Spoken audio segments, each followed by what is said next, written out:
नमस्कार प्रिय विद्यार्थियों, एक बार फिर से रीट भर्ती में सामान्य ज्ञान के लिए महत्वपूर्ण प्रश्न लेकर हाजिर हुआ हूँ, जो आपके लिए परीक्षा के लिए काफ़ी उपयोगी होने वाले हैं। चलिए पहला प्रश्न स्टार्ट करते हैं अपना। कांग्रेस के दूसरे अधिवेशन की अध्यक्षता किसने की थी? तो उत्तर है इसका दादा भाई नेहरू जी ने। किस अधिवेशन में मुस्लिम लीग, गरम दल, नरम दल एक हो गए? तो ये हो गए थे लखनऊ अधिवेशन 1916 में। तो आपको ये याद रखना है कब हुए थे लखनऊ अधिवेशन 1916 में। शारदा एक्ट का संबंध है, तो शारदा एक्ट का संबंध है बाल विवाह से, ये आपको याद रखना है। आगे का प्रश्न अपना, किनको पुनर्जागरण का पिता कहा जाता है? तो उत्तर है इसका राजा राम मोहन राय को। पत्रिकाओं के लेखक, कुछ पत्रिकाएं दी गई हैं, उनके लेखक अपने को बताने हैं। महात्मा गांधी ने लिखी थी यंग इंडिया, बाल गंगाधर तिलक ने केसरी, एनी बेसेंट कॉमनवेल्थ, और बी आर अम्बेडकर यानी कि भीमराव अम्बेडकर ने मूक नायक। क्वेश्चन नंबर 6 है, किसने वर्नाकुलर प्रेस एक्ट के परिवर्तन किया था अर्थात लागू किया था? तो ये किया था लॉर्ड लिटन ने। आगे का क्वेश्चन है, डेविड हेयर और अलेक्जेंडर डफ के साथ मिलकर कोलकाता में हिंदू कॉलेज की स्थापना किसने की? तो ये की थी राजा राममोहन राय ने। इसके 2-3 क्वेश्चन भी बन सकते हैं। राजा राममोहन राय ने किसके साथ मिलकर ये हिंदू कॉलेज की स्थापना की और कहाँ की? तो कोलकाता में, और डेविड हेयर और अलेक्जेंडर डफ के साथ मिलकर। क्वेश्चन नंबर अपना 8 है, अरुणा आसफ अली का संबंध किस आंदोलन से है? अरुणा आसफ अली का संबंध किस आंदोलन से है? तो उसका सही उत्तर है भारत छोड़ो आंदोलन, जो कि मुंबई में। मैं इसके बारे में आपको बताना चाहता हूँ कि जब बड़े स्तर के जो नेता थे, जब उनको गिरफ्तार कर लिया गया था, अरेस्ट कर लिया गया था, तो उसके बाद उनसे नीचे लेवल के जो नेता थे, उन्होंने भारत छोड़ो आंदोलन का नेतृत्व किया था, और अरुणा आसफ अली ने मुंबई में किया था। कौन प्रसिद्ध INA के मुकदमे के प्रसिद्ध वकील थे? यानी कि आज़ाद हिंद फौज के मुकदमे के। तो उसका जो नेतृत्व प्रसिद्ध जो वकील थे भूला भाई देसाई, और उनके साथ तेज बहादुर सप्रू, जवाहरलाल नेहरू, कैलाशनाथ काटजू, ये आपको याद रखना है, मुख्य थे भूला भाई देसाई। 10 नंबर प्रश्न है, 1935 का गवर्नमेंट ऑफ इंडिया एक्ट क्यों महत्वपूर्ण है? क्योंकि यह भारतीय संविधान का एक प्रमुख स्रोत है। 250 अनुच्छेद 395 में से लिए गए हैं, जो कि 1935 अधिनियम से इसलिए है क्योंकि जो अपना संविधान का निर्माण किया गया है, उसमें जो अनुच्छेद 395 हैं, जो 250 अनुच्छेद 1935 अधिनियम गवर्नमेंट ऑफ इंडिया एक्ट से ही लिए गए हैं। मैं एक समाजवादी और गणतंत्रवादी हूँ, और मुझे राजाओं और राजकुमारों में विश्वास नहीं है। ये कथन किसका है? तो ये कथन है पंडित जवाहरलाल नेहरू का।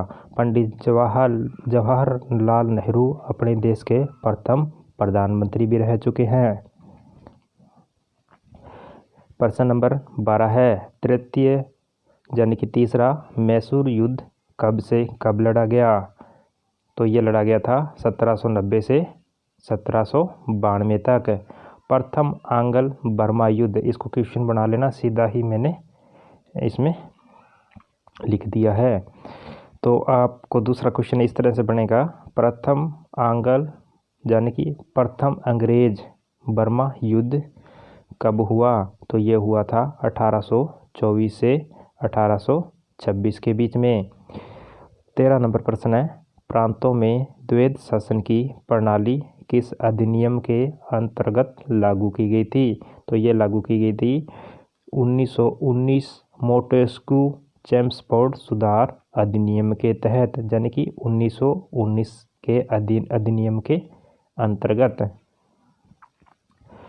प्रश्न नंबर 14 है, वर्ष 1934 में किसके द्वारा कांग्रेस समाजवादी पार्टी का गठन किया गया था? तो ये किया गया था जयप्रकाश नारायण आचार्य नरेंद्र देव द्वारा। क्वेश्चन नंबर 15 वीवीआईपी क्वेश्चन है, रोलेट एक्ट का भारतीय राष्ट्रीय कांग्रेस ने विरोध क्यों किया? क्योंकि इसका लक्ष्य था व्यक्तिगत स्वतंत्रता को सीमित करना। 16 नंबर है, होम रूल आंदोलन भारत के स्वतंत्रता संग्राम के एक नए चरण का आरंभ का द्योतक था। क्यों था? क्योंकि 1916 में इसने देश के सामने सब शासन की एक ठोस योजना रखी थी। तो ये होम रूल यानी कि घर का शासन, रूल माने शासन, होम माने घर। ये भी इम्पोर्टेंट प्रश्न है, वैसे तो सभी इम्पोर्टेंट प्रश्न लिए हैं इसमें मैंने जो गत परीक्षाओं में पूछे गए हैं। कामागाटा मारू का संबंध है? तो कामागाटा मारू का संबंध बाबा गुरदीप सिंह से है। इन्होंने एक जहाज़ लिया था और वो जहाज़ जब वह कनाडा लेके गए तो कनाडा की सरकार ने वहाँ उस जहाज़ को रिसीव नहीं होने दिया, उन यात्रियों को वहाँ नहीं उतरने दिया। और जब गुरदीप सिंह वापिस अपने भारत पहुँचे तो अंग्रेज़ों द्वारा उन पर अंधाधुंध गोलियां चला दी गई थी। और अभी हाल ही में आपको ज्ञात होगा कनाडा की सरकार के जो प्रधानमंत्री थे उन्होंने भारत से माफ़ी भी मांगी थी।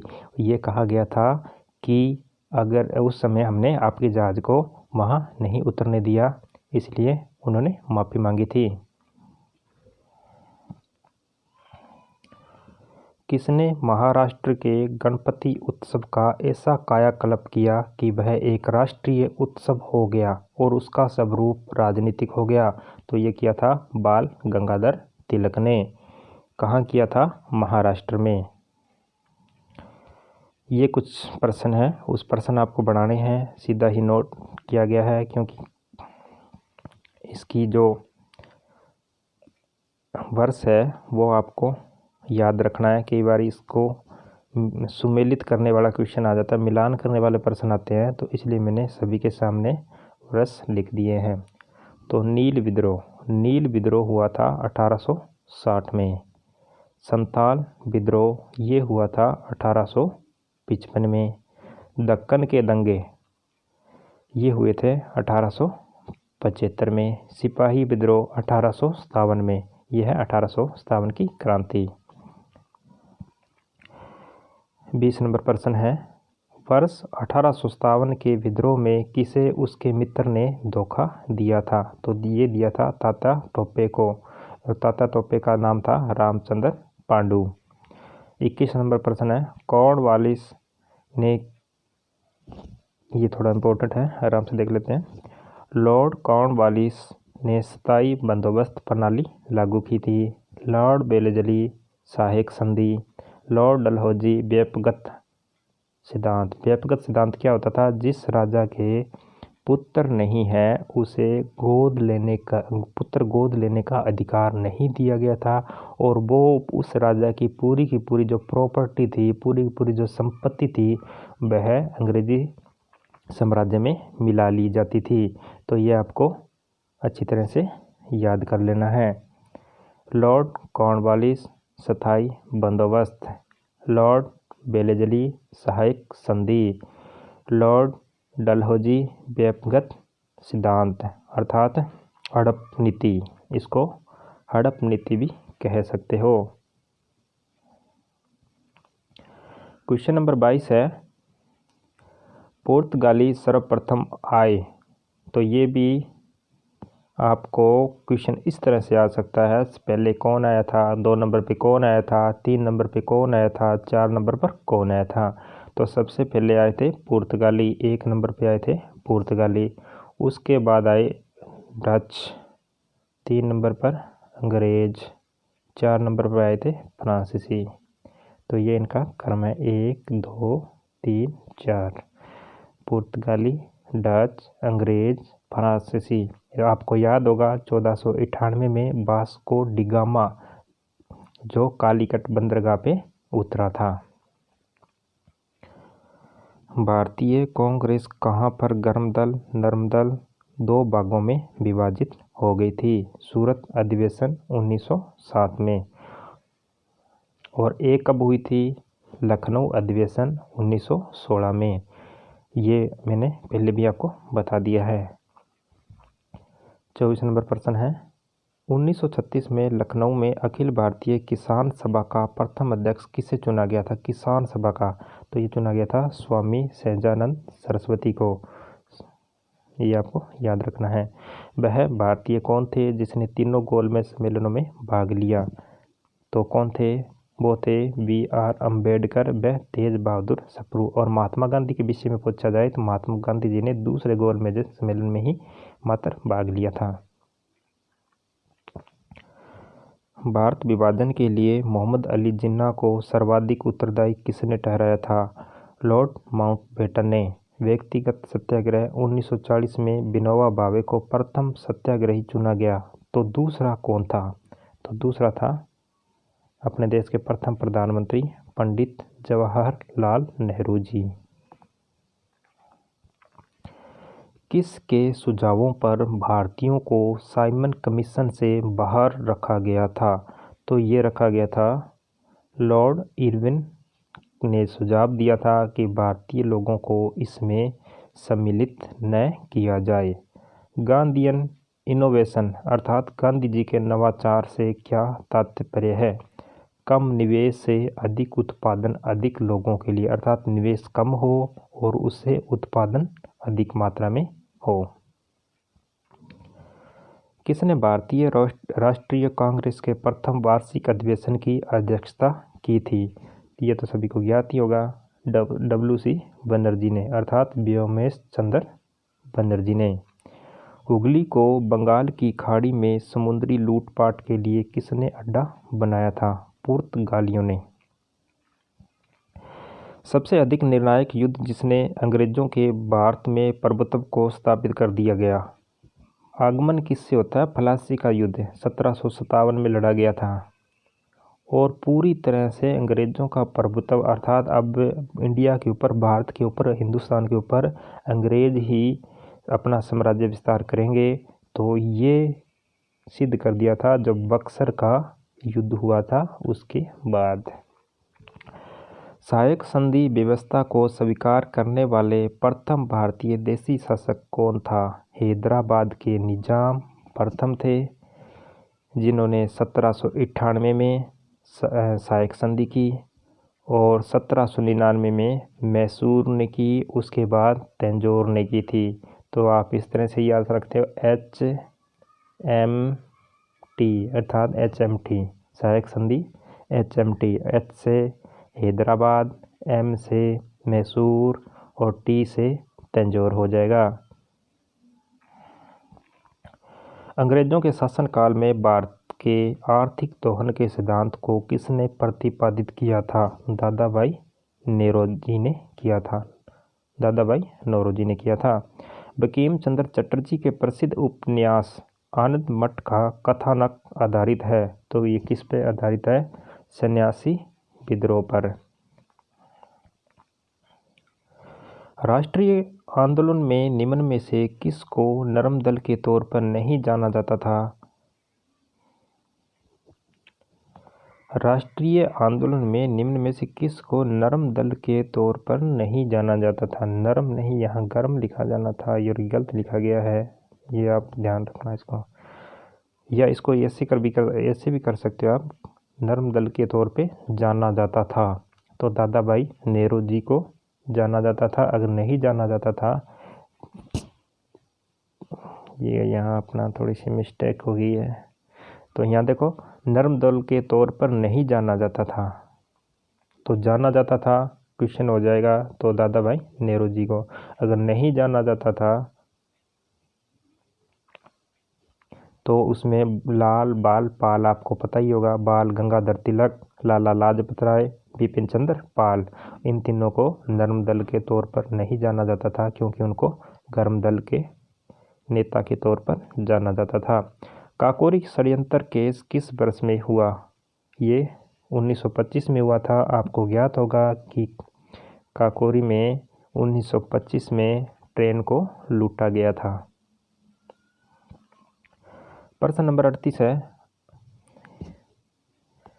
अभिनव भारत की जो स्थापना है वह की थी बी.डी. सावरकर ने। अनुशीलन समिति अरविंद घोष।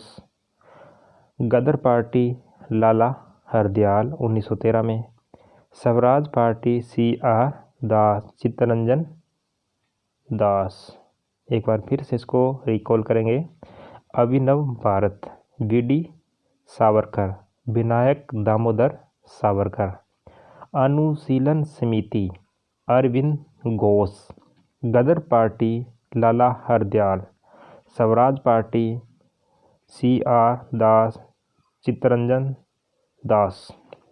किसने बंगाल के विभाजन 1905 के विरोध में हुए आंदोलन का नेतृत्व किया था?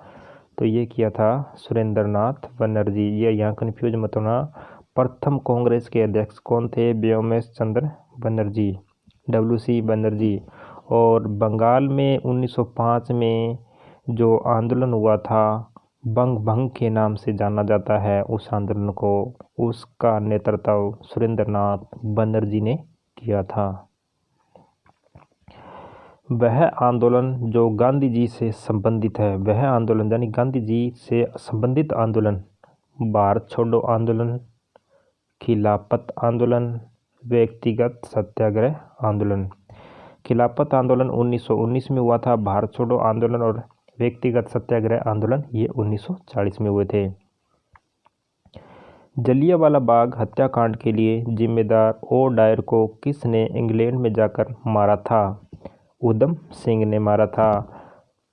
और उधम सिंह को मारकर जलियांवाला बाग की जो घटना 1919 में हुई थी उसका 1940 में जाके बदला ले लिया था। 42 नंबर प्रश्न है, 1931 में भारतीय राष्ट्रीय कांग्रेस के कराची अधिवेशन के लिए जिसकी अध्यक्षता सरदार पटेल कर रहे थे, किसने मूल अधिकारों तथा आर्थिक कार्यक्रम पर संकल्प प्रारूपित किया था? तो ये किया था जवाहरलाल नेहरू ने। अर्थात मूल अधिकारों की जो मांग है सबसे पहले जवाहरलाल नेहरू जी ने उठाई थी। और भारतीय राष्ट्रीय कांग्रेस का अधिवेशन 1931 में कहाँ हुआ? ये प्रश्न बन सकता है। कराची में। और जिसकी अध्यक्षता किसने की थी? सरदार पटेल ने। इस तरह से आप ऑब्जेक्टिव बना के याद कर सकते हैं। सुभाष चंद्र बोस के त्याग पत्र के बाद भारतीय राष्ट्रीय कांग्रेस का अध्यक्ष कौन बने? डॉक्टर राजेंद्र प्रसाद। और डॉक्टर राजेंद्र प्रसाद अपने देश के प्रथम राष्ट्रपति भी चुने गए थे। किसने सर्वप्रथम भारत में एक पृथक मुस्लिम राज्य का प्रस्ताव रखा था? मोहम्मद इकबाल। और 1940 में मोहम्मद अली जिन्ना ने। तो ये कन्फ्यूज करने वाला प्रश्न है। प्रश्न में क्या पूछा गया है? किसने सर्वप्रथम सबसे पहले भारत में एक पृथक मुस्लिम राज्य का प्रस्ताव रखा था? ये रखा था मोहम्मद इकबाल ने। और 1940 में किसने रखा था? मोहम्मद अली जिन्ना ने। कुछ प्रश्न मिलान वाले इस तरह से आ सकते हैं। बाल विवाह M.G. रानाडे। ठगी प्रथा का समापन कर्नल सलीमन ने किया था। विधवा पुनर्विवाह ईश्वर चंद्र विद्यासागर की प्रयत्न के बाद होने लगे। पिंडारियों का दमन लॉर्ड हेस्टिंग्स ने किया था। तो एक बार फिर से रिकॉल करेंगे इस प्रश्नों को। बाल विवाह अधिनियम किसकी कोशिश से लागू करवाया गया? M.G. रानाडे की। ठगी प्रथा का समापन कर्नल सलीमन ने। विधवा पुनर्विवाह ईश्वर चंद्र विद्यासागर ने। पिंडारियों का दमन लॉर्ड हेस्टिंग्स ने किया था। भारत का स्वतंत्रता अधिनियम भारतीय आज़ादी अधिनियम 1947 प्रभावी हुआ था 18 जुलाई 1947 को। ये आपको याद रखना है। अपने स्वतंत्रता दिवस मनाया जाता है 15 अगस्त को, अर्थात 15 अगस्त 1947 को भारत एक स्वतंत्र राज्य या स्वतंत्र देश घोषित कर दिया गया था। और ये प्रस्ताव ब्रिटिश संसद के अंदर 18 जुलाई 1947 को लाया गया था। कौन भारतीय राष्ट्रीय कांग्रेस का लगातार 6 वर्षों तक अध्यक्ष रहा था? तो उत्तर है इसका कलाम आज़ाद, युवा और सबसे युवा अध्यक्ष भी। पहला प्रश्न है, इस तरह से आ सकता है, लंबे समय तक रहने वाले अध्यक्ष कांग्रेस राष्ट्रीय कांग्रेस के, तो वो है अबुल कलाम आज़ाद। और कब से कब? 1940 के बाद से 1946 तक लगातार। और एक युवा अध्यक्ष भी थे। अमृत बाजार पत्रिका की स्थापना किसने की? शिशिर कुमार घोष ने की। ये रिकॉल करने वाला प्रश्न है, एक बार फिर से अपने देखेंगे।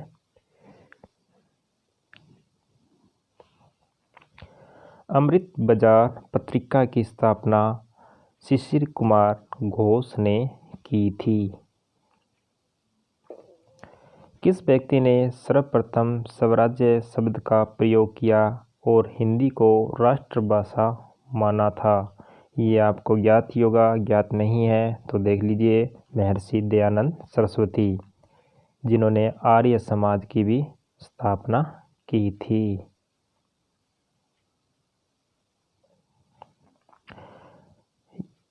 ये हमारा अंतिम क्वेश्चन, ये भी मेल।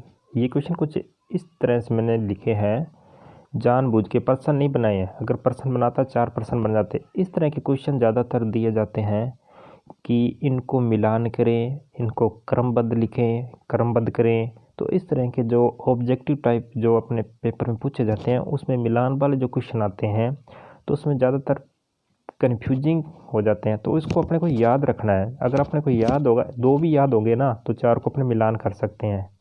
आइडियल, वैसे तो चारों याद होने चाहिए। अगर 2 भी याद होते हैं तो अपने आइडियल चारों का मेल कर सकते हैं। तो सबसे पहले आत्माराम पांडुरंग ने स्थापना की थी प्रार्थना समाज की। दयानंद सरस्वती, जैसा अभी मैंने बताया था, आर्य समाज की स्थापना की थी। राजा राम मोहन राय ब्राह्म समाज की स्थापना की थी।